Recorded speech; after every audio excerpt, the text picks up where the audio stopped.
Come on, man. What are we talking about? Right and wrong. Come on, man. What are we talking about? Right and wrong. Corn Pop was a bad dude. Whoa. Corn Pop was a bad dude. Whoa. Come on, man. What are we talking about? Right and wrong. Come on, man. What are we talking about? Right and wrong.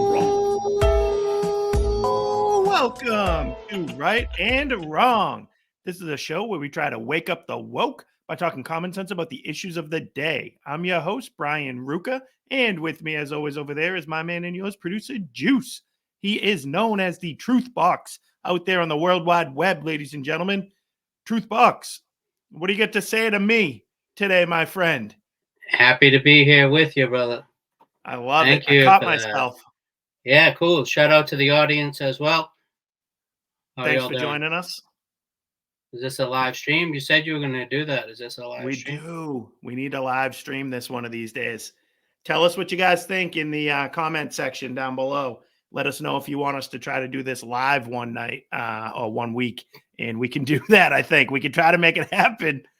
It's a nice hat you got there, Juice. Where'd you get it? Well, Maganomics, baby. I went to Maganomics 101 in Rome, Georgia last week. Ooh. Heard the Rallied place up. was bumping. People were in there. One, I thought I said, oh, this thing's right here, right? I'm going to go get a ticket. They sent me, oh, you have a ticket to the thing. Yeah. And then I went up there, and the place was, I got there at 2, 3 o'clock. He spoke at 7. The place was banged out by 11 a.m. They were waiting 7 hours. And overnight. That's just to get into the building. Wow. You That's see incredible. these Biden pressers where it's just like KJP goes up there, and then she has to go back into the crowd just to have another person in the crowd. Yeah. It's like Right? 5 people. The Oh, cameraman's that's putting it on and then also being like putting his head in front of it awesome. just to get numbers. But yeah, man, Yep. good stuff. Good. Happy to go. Let's do it. Nice job. Well, glad to hear you went there. All right. So I'd like to admit something to you guys that I'm slowly starting to realize about myself. And I think I might suffer from a lack of self-awareness. When I find things that interest me, I tend to go all in on those things. Typically bring everybody I know with me along for the ride. And that probably explains why I was able to get my buddy to start a podcast with me, just because we kind of tickled our fancy a few years ago. But even though I did talk it over with my wife before actually pulling the trigger and starting this thing, I don't know if I fully grasped like how I would be perceived by people I know or by random people that end up seeing this. And I don't think I fully grasped how that would affect my wife and my children. Now, obviously, whether this podcast is a huge hit or is only viewed by a handful of people, whoever watches this thing every week, they're going to form an opinion of me and of Juice based on what we have to say, how we say it, and how I carry myself when I'm on screen. And that's going to carry over into my life off screen as well. People are going to have a perception about me, based on what I'm doing here. Now, I've never actually cared what other people thought of me, in the sense that it wouldn't stop me from being bold, loud, and brash with my opinions. I've always done that. But I'd be lying to you if I said that I didn't care if I didn't want others to like me. I feel like that's kind of self-evident. Of course I do. I think most people that say that they don't care what others think of them actually do care what others think of them. And, I put myself in that boat. Hell, I ask you guys to subscribe and like this show every week when we're up here. So of course I care what you people think.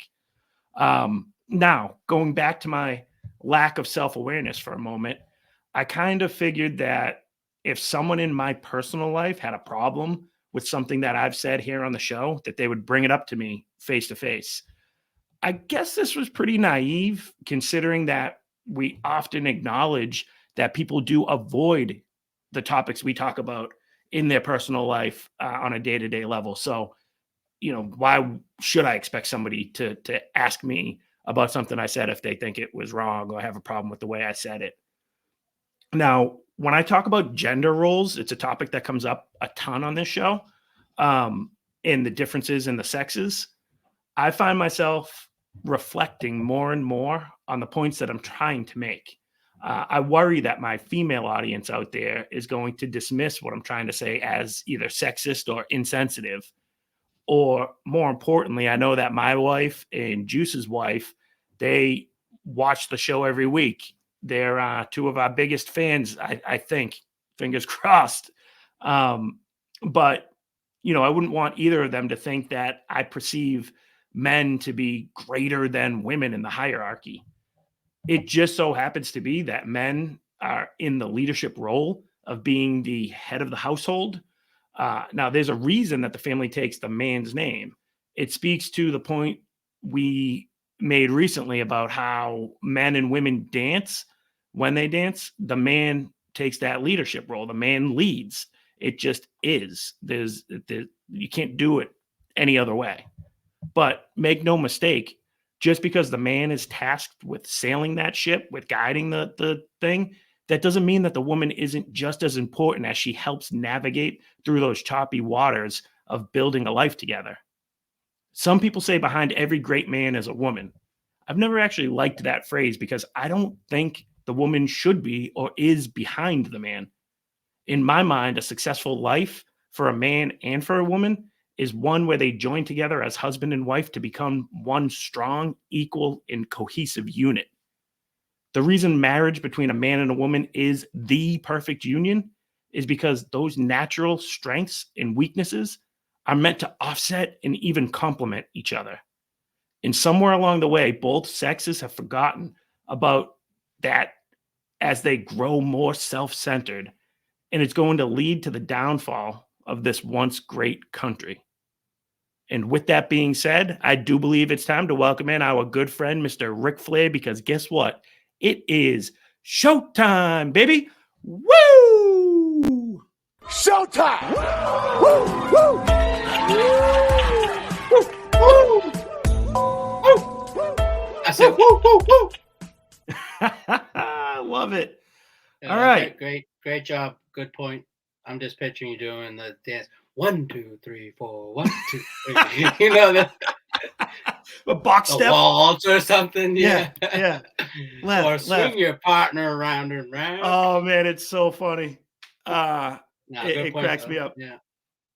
I mean, I just think it is. It kind of just is what it is, and I feel like from our point of view, we're always talking, obviously, from a man's point of view, and I do worry that it sounds like we're constantly complaining about women or bashing women. I'm not trying to. Not us per se, but maybe you. It just kind of, yeah. Like I'm not bashing. Yeah. You're pro woman all day, Juice. I know, but I think men are just as equally responsible for the downfall of marriage. Men that don't lead well, that don't treat their woman correctly, that squander their leadership opportunity, and leave the woman there not being able to trust them and stuff like that. So it takes two to tango, to keep with that dance reference. Mm-hmm. And, the men today are wrapped up in video games and porn and in drinking and smoking weed and stuff, as opposed to men that built this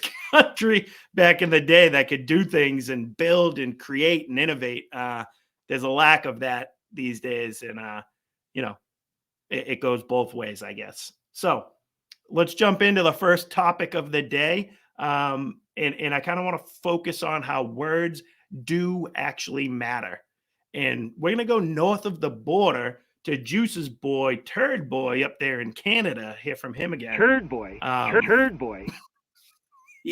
Yes, Turd Boy, Justin Trudeau. And Juice was the one who sent this story along to us just the other day. But up in Canada, they're trying to basically create, 1984, the novel, in real life.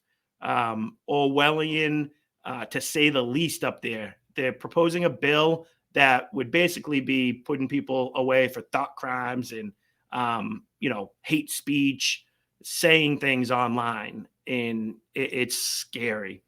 Sorry, I know I got you right as your mid sip there, Juice. Do you Oh, sorry, can't build the nation. Had a brew. Oh, I love it. Well, Do the I have story anything that to say about Turd Boy? Or I think you got a lot to say about Turd Yeah. Boy. But do you think we can go, or do you want me to build it up a little bit more, kind of get a few of the details out there? we don't have a clip for Turd Boy. No clip, but I grabbed some stuff from an article I read. If you Google this thing, they're all over the place. But the one that I landed on was a Canadian website called the Globe and Mail. I'm assuming it's a Canadian website because it had one of those maple leafs in the corner of it. I mean, Gotta be, internet gotta be, doesn't right? lie. But I don't know what that would be a boot. One, people know that he's out of control, right? Oh, it's horrible. In general, right? Remember the gun grab of last year, which was out of control. And this most recent one is basically like I'm sure you're gonna get to this, so maybe I won't say what the penalty is. But yeah, just cracking down on speech in general. Just free speech is bad. It's all harmful speech, and it's out of control. What? I'm gonna put one of those headline things up there. I don't know what's gonna happen to me, because this could technically go over the border, right? Yeah, absolutely. Let me see. We have a strong following in Canada. Yeah, here we go. Let's see what Turd Boy really is about. Turd Boy, one step closer to Das Fuhrer. I don't know the Yes, he is. Der Fuhrer. I don't know. Oh man, Yeah, he really is. Leader. Remember the way, if we did have a clip from him, he would probably do that whole, breathy talk of his where he'd be telling you that this whole thing, we're just there to try and save the children. We want to protect children. That's what this bill is about. And we're just trying to protect the children and keep them safe from harm on the internet. And we will do whatever we have in our power of Canada here to protect all of our minors. Like crazy. But this is the bill is called C-63. It's the online the online harms bill, and it was introduced last month and would usher in measures to combat hate online, allowing people to complain to Canada's Human Rights Commission about hateful posts. Again, is that Orwellian or not? Like the Canadian Human Rights Commission about hateful posts. That's downright scary. And people deemed to have been subjected to hate speech online could receive as much as $20,000 in compensation if they're named, and such posts would have to be taken down. So, basically, like to Juice's point, if we're sitting there calling Turd Boy Trudeau, the Fuhrer, somebody calls this in, right? Exactly. The post would have to be removed from the internet in Canada, and we'd probably be slapped with a $20,000 fine for it. No, or is it saying? Sorry, I don't know. No, go ahead. Are they saying it's a $20,000 bounty? Yeah, you're right. That is what it is. The person who was victimized would get it. Yeah. And we could be put in jail up to and including life in prison for some of this stuff. Now, they said that's up to a judge's discretion, the sentence. Like, I think they said kind of realistically, you'd be looking at a year to 2 years, but the judge would have the ability, if they deem it to be genocidal context within your speech or your post or something, they could put you away for life just for that. So I said the word Führer, right? Yeah. Which that could be genocidal in context, right? Yeah, absolutely. I'm not saying it's good. I'm saying Trudeau's acting like one, but that's genocidal. Yeah.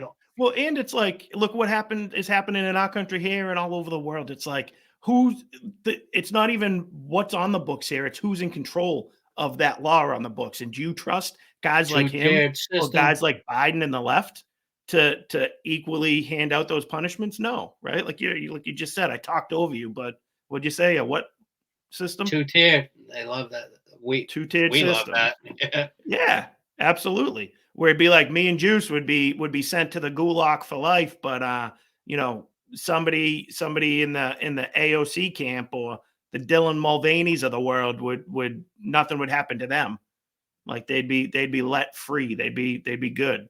So it's wild. And who's to say these people wouldn't just use it to take out their political opponents? Like, look what we're doing in our country to the Republican nominee for president right now, trying to take him out with 18 different lawsuits against the guy all over the place. Now, if you could add speech police onto there, if you could get him for something like this, forget about it. Dude, you know what's gone is like I was at that rally or whatever. The rig stuff is off and popping. You can say that. Remember they said you couldn't say that? Like about the YouTube would election take you being down, rigged? but like rigged is cool now. Oh, yeah. Which Yeah. it was. But like, right? He was all going off on the Absolutely. rigged. Well, and you could even say that stuff about COVID Bonnie nowadays. Willis. Yeah. Funny. But you could say that stuff now because it's over. That's why. Like it's the election's done and over. COVID's already been here, done that, and wreaked havoc on it. So now they don't care if you object to it anymore. Yeah, once we got they past, won it'd be already. like we're closer to the next one. Might as well do the next one. Exactly. Next election, right? That's what they. Yeah, Can't change of it course. back now. Of course. So He was doing a lot of this. He's like, I don't call Crooked Hillary anymore. Crooked Joe. Crooked Joe. He goes, he said DeSanctimonious. He's like, I shouldn't call him DeSanctimonious.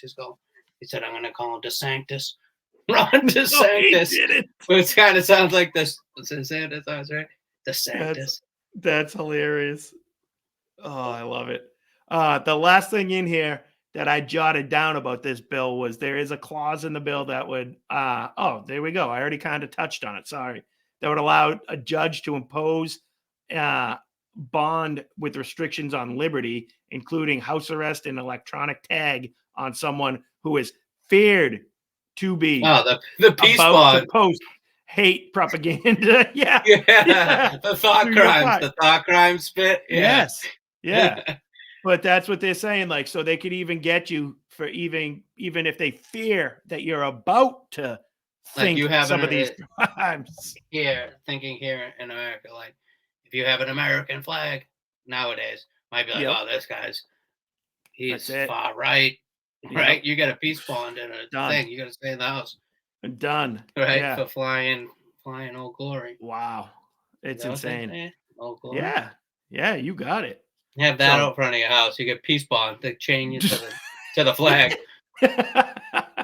Yep. Yeah. So it's scary stuff. And, it's in Canada, but you better believe that same type of stuff is coming this way. So keep your eyes open for that. Now, how about to the state of our union? I know this was a week ago, and most of you guys have already, watched the clips of President Biden mumbling, stuttering, and yelling through his State of the Union.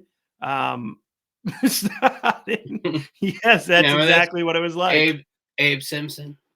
Yeah, that's a great way to summarize the State of the Union. It was crazy. Me and Juice were recording last week at that time. We finished up and then jumped right into watching it, and it was insane. The text machine, the group text was going nuts. What is this guy saying? What's he talking about? Who's he mad at? Like angry crazy. Liar is what I took. Yeah, it's a great way to think about it and to summarize it. And you guys have all seen this clip by now, but maybe Juice can refresh our memory about Biden and what's happening on the border with the migrants and all that type of stuff. The Lake and Riley bit? Yes. Shout out to MTG. She was in the building. Oh, yeah. I wasn't in the building, remember? I was out at the Maple Leafs watch party. At the thing you were just at. Yeah. She was there. Right. I was at a Leafs. Well, not a Leafs, maybe somebody who wins. But watching the monitor out front. Yep. The whole Perfect. thing. There you go, MTG.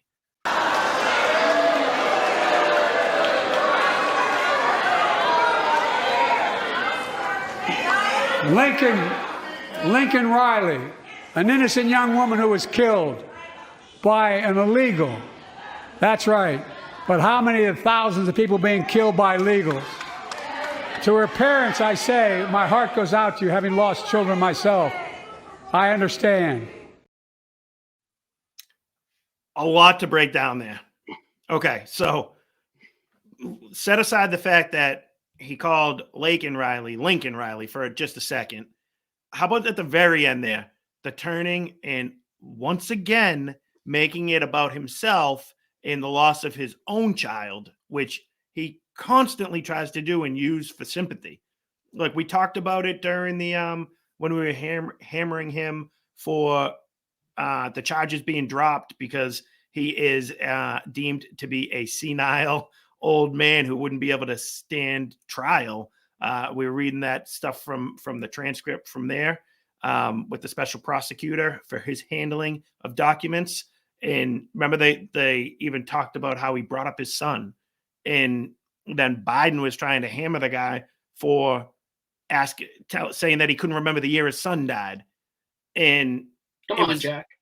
Yeah, but it was Biden who brought it up in the first place. It wasn't the guy questioning him, because whenever he's in trouble, whenever he doesn't know what to do, that's a default for him. Let me go back to being a sympathetic old man who lost his son, because everybody can relate to that. Yeah, no parent should have to bury a child. Maui got burnt to the ground. He's like, oh, we had a kitchen fire once. Exactly. Right. Yes. Yeah. Jill was in there. He loves doing that, like where it's some will say that they burnt to the ground.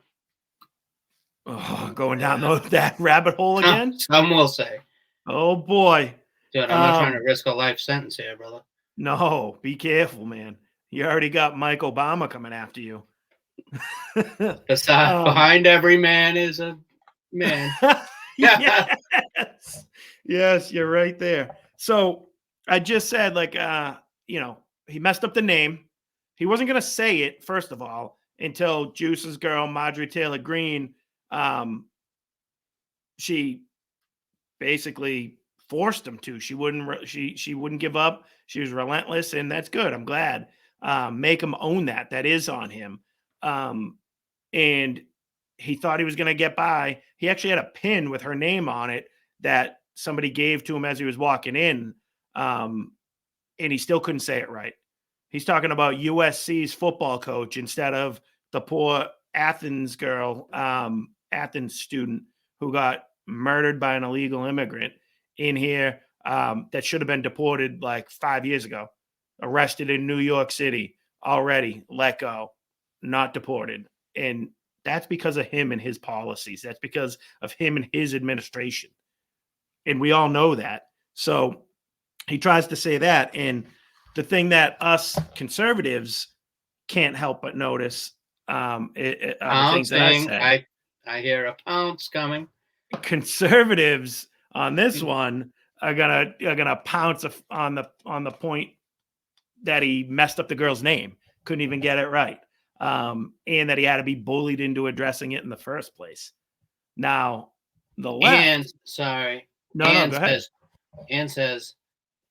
He says who was murdered by an illegal, but how many people are murdered by legals? Yeah. Yeah, he said. Yeah. Like, are you kidding me? That's not what we're debating here. It's like, no. Okay, if we have that problem already as it is, why are you gonna let more criminals into me? Exactly. Like if you're acknowledging there's a crime problem in general. Yeah. But how many people? Why don't you just tell me the name of the movie you want to? He's like, listen, Jack. We already got enough people getting killed in this country. What's one more death coming from a migrant? All the legals are killing people too, Jack. Listen here. So we look at it from that point of view. But what about the left? They couldn't help but notice, and they were pretty upset about something he said there that we've already mentioned. And I think we have a clip that can kind of sum this all up. You got this for us, Juice? Notice the look of surprise on your face when you walked into the chamber and you saw Congresswoman Marjorie Taylor Greene. It was priceless. You feigned shock at seeing her.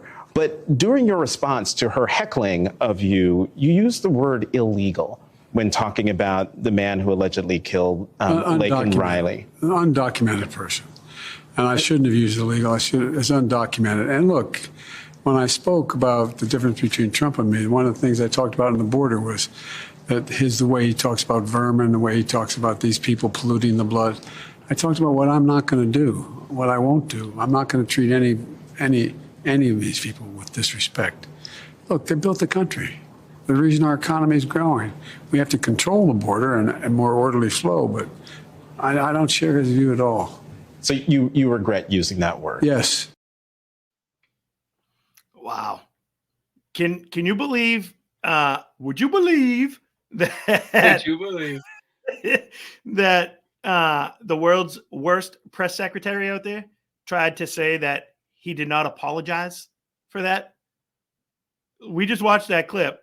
Maybe I guess technically he did not say the words, "I am sorry," but that's an apology to me. Like, I shouldn't have said that. You know, I feel like that was set up illegal for an apology thing, where like he asked the question and Yeah. he does the undocumented, Yeah. like so he doesn't get to the apology. No, but he says though, like, oh, I shouldn't have said that. They're undocumented people. And he even says right at the very end, I regret, like, so do you regret saying that? And he says, yes. Like, That's apology. so, of course it is. But talk about being locked up in Canada. Turd Boy would come get him for that. You called them an illegal.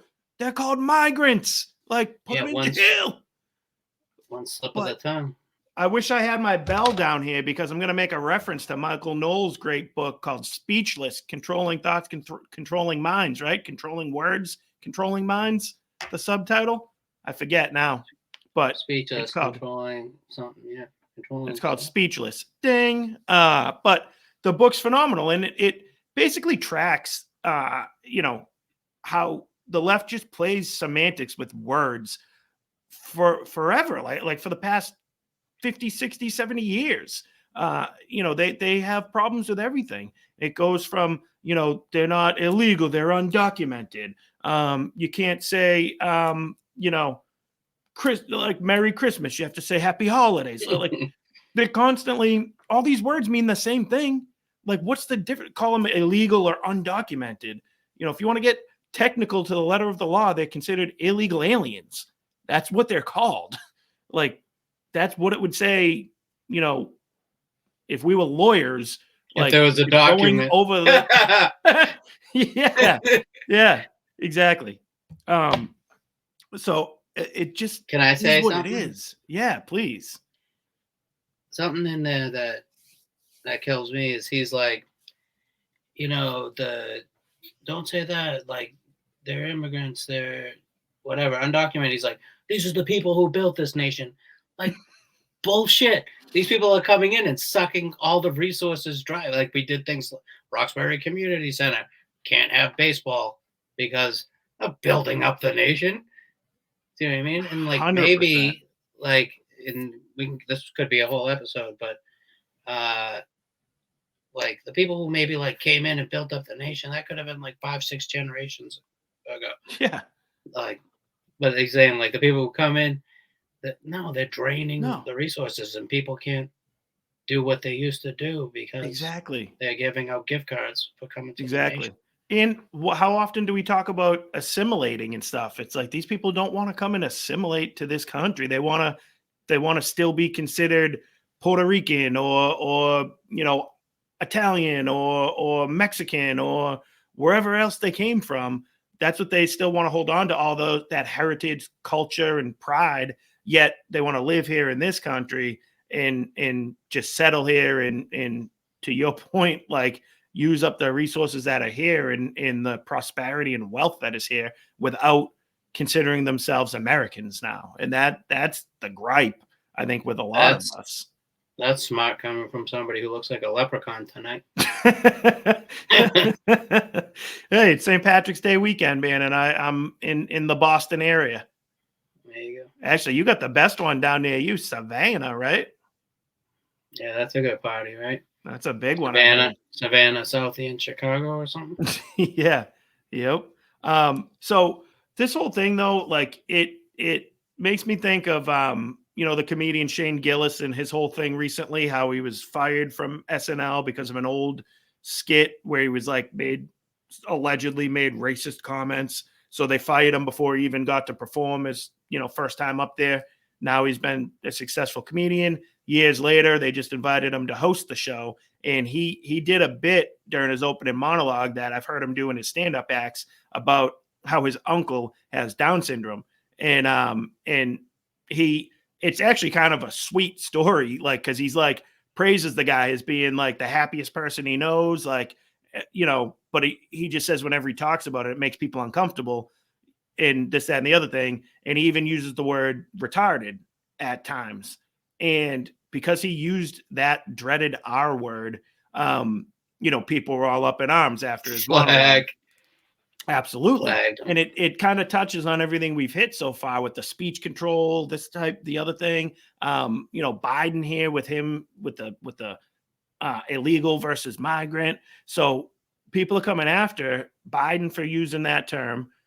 People are coming after a comedian like Shane Gillis for using the word retarded, even though he's talking about how much he loves his Down syndrome uncle and that he's the happiest person he knows. They're upset that these people used those words, yet the people on the left are the first ones that take ultrasounds and offer a woman to have their child aborted if it's deemed to have Down syndrome in the womb, if they can detect possibly have Downs. Yes, if they can I say that, they, or is that ableism? Can you say what they, do you or is that ableism? So where are they? Yeah. Down syndrome people like that. I know they require care, whatever. Yep. But they're like the happiest people you've ever seen. Absolutely. Not even just Shane Gillis's uncle. Like all of them. No, really. Exactly.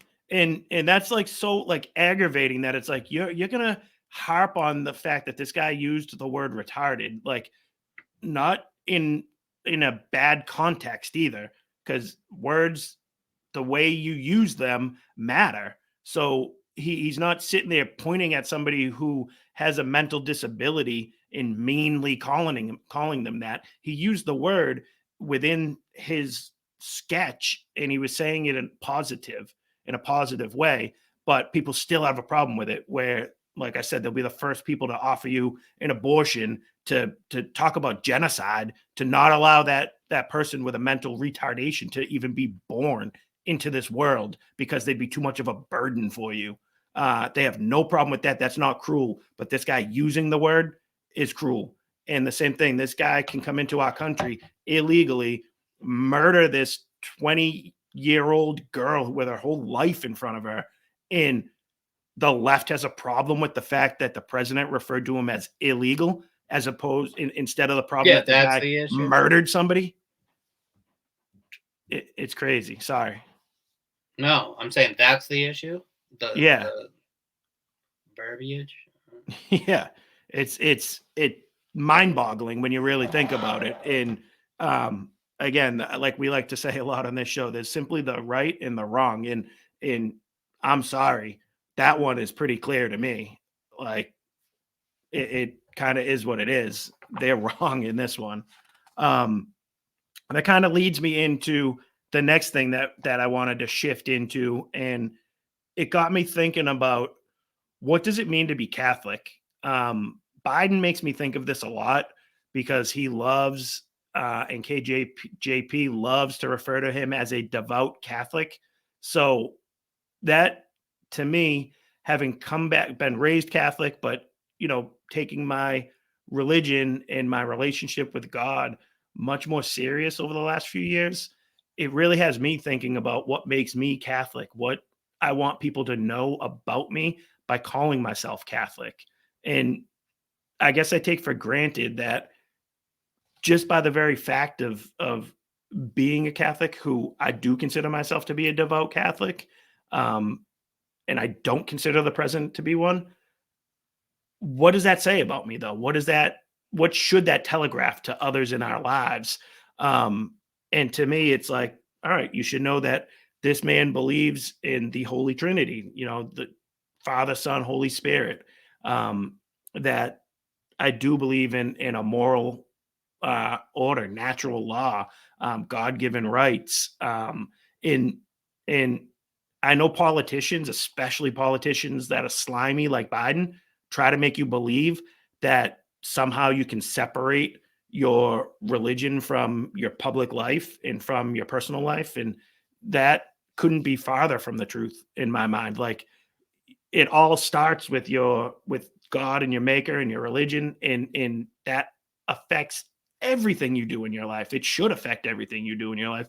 It should affect how you carry yourself, how you raise your family, how you want your community around you to be. We're supposed to evangelize. That's not easy. I still struggle with that now, because I'm like, oh, like we spoke about recently, I don't want to be the religion and politics guy at every party you go to. Nobody's going to want to sit with you, right? Table So, 17. exactly. But it's like, I want to spread this message. I want people to know what I know and feel what I feel about my Catholicism. So I do want to try to reach people that I know are Catholic and just maybe not practice or have gone away from it. And I try from time to time, but I also always worry, like, oh, am I being like, an annoying Jehovah's Witness type? Like, I don't want to kill people like that, bombard them with it. But I just think by living our lives like that, like, we're telling the world something about ourselves. And it couldn't be more insulting when our president uses that to try to prop himself up, but then acts the way he acts and advocates for the things that he advocates for. Like, what do you think of, Juice, when you like, oh, I'm a Catholic. You've recently come back as well, going to church and spreading that amongst your family. I confess one baptism for the forgiveness of sins. That's it. Yeah, and look forward to the resurrection and the life of the world to come. Amen. Yeah. Amen, brother. Yeah, definitely pro-life, though. I put with Catholics. Absolutely. I would think that someone is pro-life, again, like, believes in the ability to come back to something and be forgiven and absolution and things like that. Being a family person, Yeah. things like that. There's a lot to think about, but I definitely, Yeah, absolutely. That And real it should be almost, yeah, no, not nothing like specific. I'm not trying to quiz you on it. Oh yeah. No, there is no right specific textbook answer I'm looking for. But it's just has me thinking about it. You know what I mean? And I just want, like, or I think that the world should be able to form an opinion on you, kind of like what I was saying in the opening of the show. Like, how am I perceived from someone else's point of view? And that's not always easy to like. I've never really thought of that, and it's always weird when you kind of take yourself away from out of yourself to think how you're being perceived by others. And the Catholic part is something that I hope gives off a certain perception, and it should give you a little bit of information about me and about you and about all the rest of us out there, and what we believe, what we believe our mission should be, and how we plan to carry that out in this world and in everyday life. And that's why, like I said, like, it couldn't be more insulting to have that man walk around claiming to be a Catholic like we are, but advocating for the things that he advocates for. And I think we have another clip from the State of the Union where this is him, going completely opposite of Catholic doctrine, when he's talking about the left's issue in this upcoming election, which is going to be women's rights, women's body,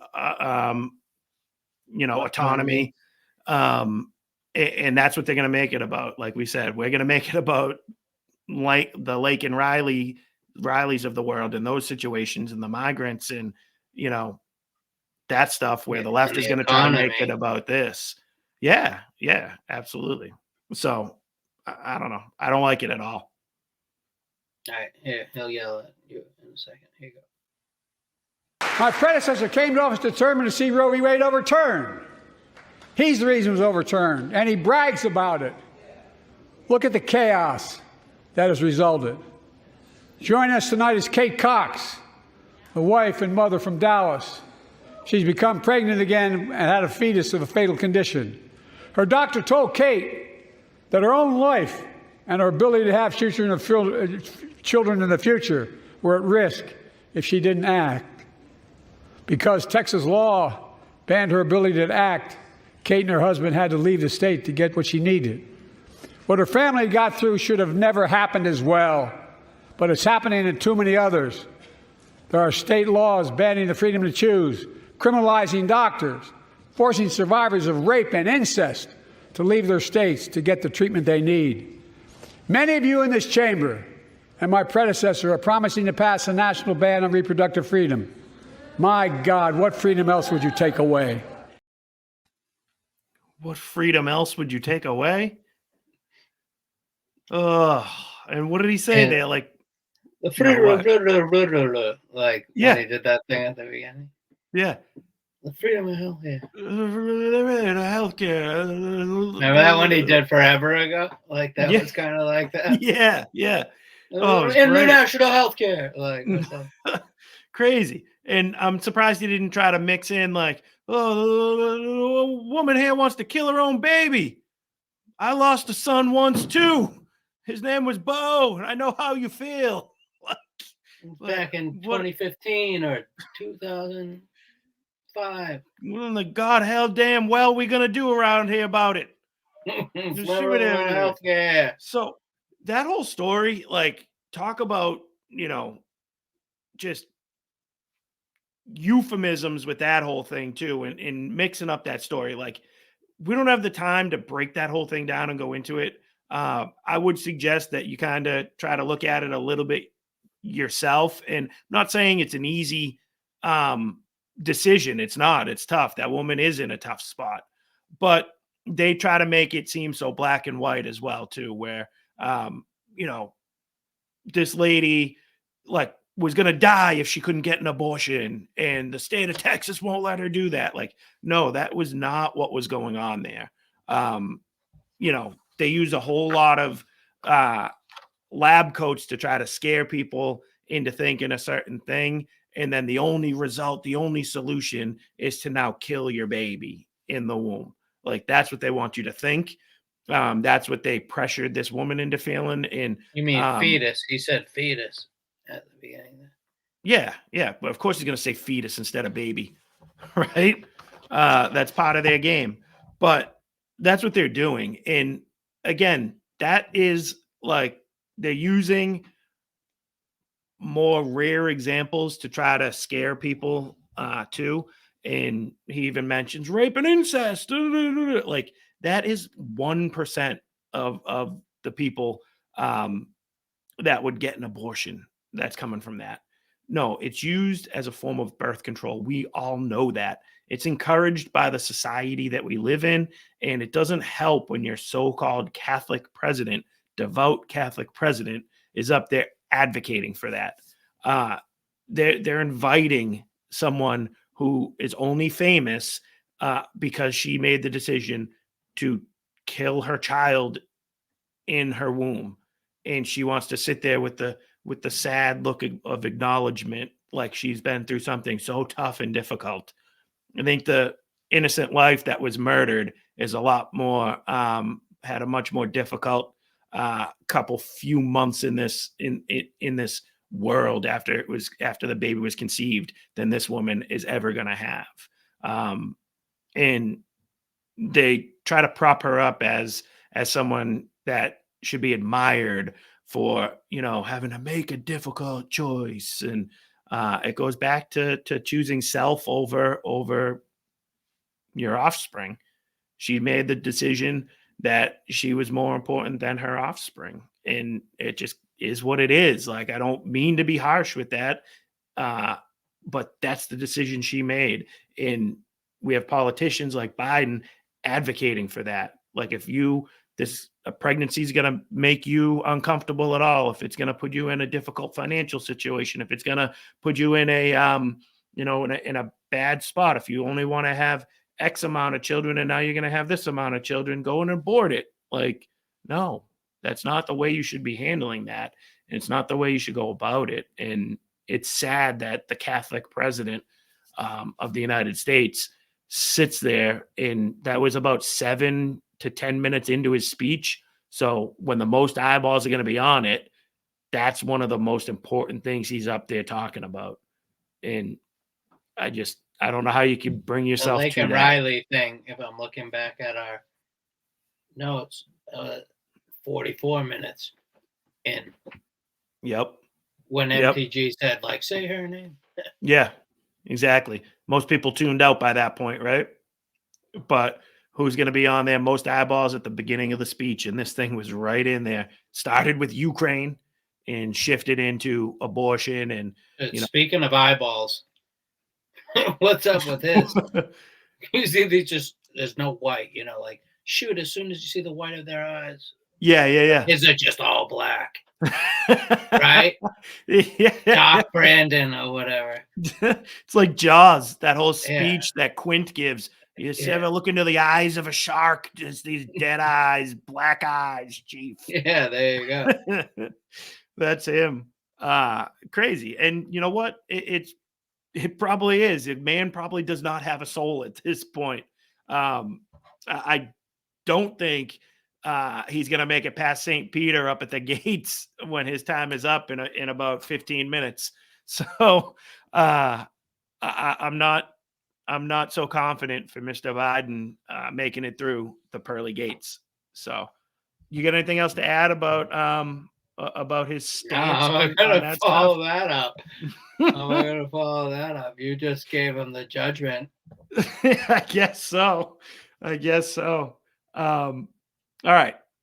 Well, let's bring this show home with our one of our favorite segments, the Come On Man segment of the day. This is when we like to find somebody who did something, said something, whatever it is, doing something so absurd, so ridiculous that even though we're going to make fun of them for a couple of minutes here, there's really not much else we could say to them except, come on, man.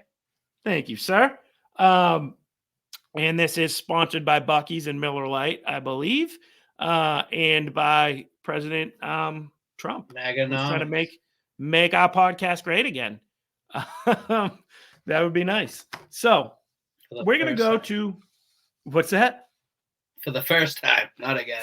Yes, please make it great for once. So we're going to go to the mean streets of Pittsburgh, Pennsylvania, and let's see what they plan to do about, the crime that's going on overnight there. They have a brilliant plan. They're very low on police staffing. I think they're about 200 officers off of where they want to be. And, they're really going to come at crime a different way, I think. They might be thinking outside the box, and I think they might be onto something here. Juice, you want to give us that clip? Sure. Directly to 911 have been installed for people to use in case of an emergency. And during the overnight shift, there will be as few as 20 officers to cover the entire city. The chief said today the data supports that. Yes, it's enough to cover the entire city in those hours when we have 8% of the time people are calling. I'm confident in the decisions that we make that it impacts this bureau and the city in a much better way than we have in the past. Now, the chief also acknowledging today that some of these changes are due to staffing shortages. He's down to 740 officers, well below the 850 they would like to have. Now, coming up new at 5, residents, city council, and the police union all weighing in on these big changes that begin Monday. Live in the studio. Wow. Hey, that guy's confident it's going to work still, though, Juice, right? Good, I mean, that chief? I believe it. You don't? This is going to be so much more effective if we just have you pick up the call box thing when you've been burglarized or Are you actively vandalized. being robbed? Yeah. Like it. Oh, No, it's but he's crazy. running away. Oh, can you call back tomorrow? Yeah, exactly. Like, right? Oh no, but he's right here. Do you want to talk to him? Like, you have to talk to him. Yeah. Put him yeah. on the call Prove he's box. there. So can you just say this is an active burglary so we can? Can we get him to verify that this is going on? That's awesome. No, I was thinking of the coach in Happy Gilmore when he, I could have sworn we called your name. No, you didn't, coach. Well, better luck next year. Like, Yeah. oh, is this burglary going? Is it active? No. Is this Well, active? Is better it? luck tomorrow. Yeah. Can you call us back between the hours of 9 and 5? Your call Press is important to us. Press 8 for English. Yes. You'll get a live operator. You are number 652 in line right now. Please stay on the line. Can you please tell us the nature of your emergency? Like, or if they say, like, if this is an actual emergency, like, hang up and call a doctor or whatever. Like, dude, Yeah. we're calling you. Yeah. This is an actual emergency. Oh, One thing I don't even say that this is I'm putting it together for a reason. You'll see. At least Pennsylvania, I think, is rated well in regards to Second Amendment. Like, it's a open carry state. You can defend yourself, but I'd be surprised to see, like, what happens after this. Oh, there was a burglary. I shot somebody. You guys weren't answering. What happens to the cases, that come from something like this? But at least they aren't a state that are trying to take your guns and shut the yeah. cop. Like They they would can do do the here in call box. Massachusetts. Yeah. You have to call the call box. We won't be there, but you also can't protect yourself either.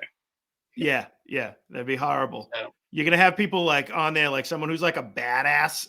Like he'll have like the headset on, have something like you got going on, like hands free with like some good headphones like that on hold with the call box people. Yeah, I'm actively being burglarized right now. Poo, poo, poo. Yeah. Like you can hear me here. I'm trying to get in contact with you, but I'm just gonna take matters into my own hands. Yeah. Just Yeah. want this to be I am recorded for my now- safety. I am now pulling back the Exactly. slide. It is chambered, and press 7 for Spanish. Yep. Still waiting for the police here. So since you're not coming, I'm going to have to protect myself. Boom, boom, boom. Yeah. boom. I was just blow drying my hair. Thought I heard the phone ring. Or whatever. That's it's awesome. cable guy. I was Okay, taking a leak. Thought I heard the phone. Yep. That ever All right, just happened to call me you? back. Yeah, just call me back. Call me. We'll talk about it. Between 9 to 5. That actually, if you call back, 92% of officers will be available. Yeah. Like Randy said, Yeah. press that. Yeah. Would they say 20 officers to cover the city at night? Yeah, the whole thing. Are you kidding me? What if there's a Penguins game or something? Oh, true. Good A point. rivalry game. Penguins Flyers at Pittsburgh. Forget about it. That's insane, man. Like, I don't know the size difference between 20 Pittsburgh's a pretty big city still, right? Yeah. Like when I'm trying to think of, like, my father was a Boston cop for 30 something years. He worked the 20 guys. like 20 guys. 20 guys in like one area. Like, you know what I mean? Like one subsection of the city. Never mind covering like the whole city. I can't imagine what that would be like. And these people, domestic abuse, you can't like, okay, go ahead, beat the shit out of your wife. Like we're only worried about the murders that are going on right now. Like, did it escalate to a murder or did she overcook the steak tonight? Like, is the situation currently escalating? Press 1 for yes. Yes. Or 2 for no. Yeah. And then they say you've been routed to the.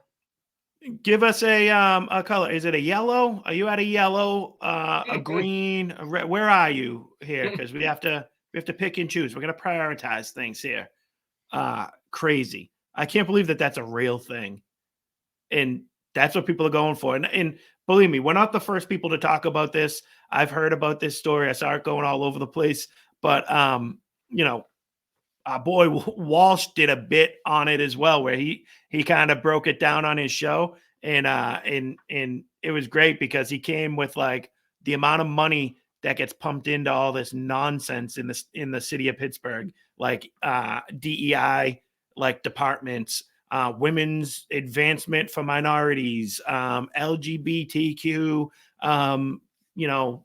advocacy department, a go green department, like, all these things. And you can imagine the amount of money the heads of these departments are making, plus the staff they give them.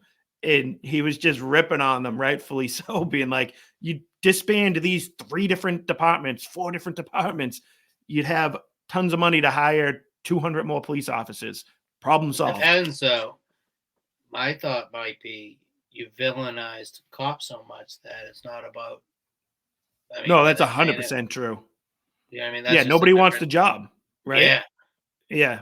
Like, yeah, you're right. Like, it doesn't. At least it doesn't pay enough to be the villain. No, yeah, not like they make Double good the money. pay, Like, people. yeah, they're putting their lives on the risk. So I mean, at risk on the line every time they go out there. So and to be ridiculed for it. Yeah, exactly. So it's not a job people are beating down the doors to get to anymore. So it's wild. And you better believe that this stuff, put your tin cap back on for us, Juice. You love this type of stuff, but you got to believe that stuff is an ongoing plan from a certain part of the world, part of the country that wants to take over and control our lives. Like they want to disincentivize people to become police officers. They want to vilify the police so that they don't have them anymore, and the government can kind of come in and usurp that power. Obviously, police it's a government-run agency to begin with, but they want to do it in a different way. They want to come in and keep you in your pod then. Oh, it's not safe out there on the streets. It's like the purge out there every day of the week now. Stay locked in, stay in your house then. We'll shut the roads down, like no travel. Like that they'll take power like that if they can. They want to create a vacuum and then come in and take it. So you better believe there's forces that are behind this type of stuff too, right? Yeah, agreed. Yeah, absolutely. All right. Well, like, do you have anything else? I can come in and save you. Oh, you didn't like us? But look, everything else stinks. So let us come in and be the savior. And we'll insert all of our DAs all over the place that are gonna let these criminals off the hook anyways, even if we do arrest them, put them right back out on the streets. Migrants, illegals, not undocumenteds, illegals do something, we'll just let them right back out. We won't deport them. There's DA. Yeah, Dude, absolutely. DA is now on the Mad Dog. Is he really? Your boy? David He's awesome. Yeah, he's on the big time.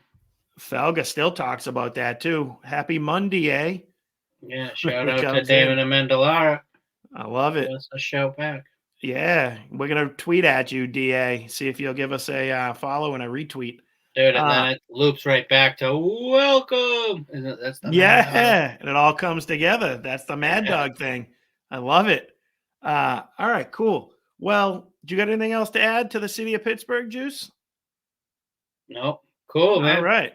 You people there and making this decision, your police force, you guys, or the higher ups, not the guys on the streets, but the people in power in Pittsburgh that decided to try this nonsense, you have earned yourself one big, fat, rotten. Come on, man. Come on, man. And that's the show for this evening. Thank you all for joining us. Please, as I said in the beginning, I'm desperate for your loves, for your likes. I rarely care what everybody thinks about me, and the Juice Box does too. So give us a subscribe, click that bell, let it ding when we post up new things, and follow the show, spread it around, tell your friends, please. And with that being said, thanks for having us.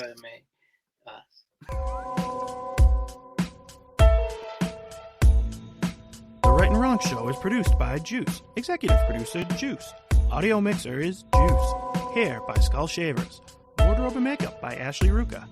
Right and Wrong song created by Juice. The Right and Wrong Show is copyright 2022 from Brian Ruka.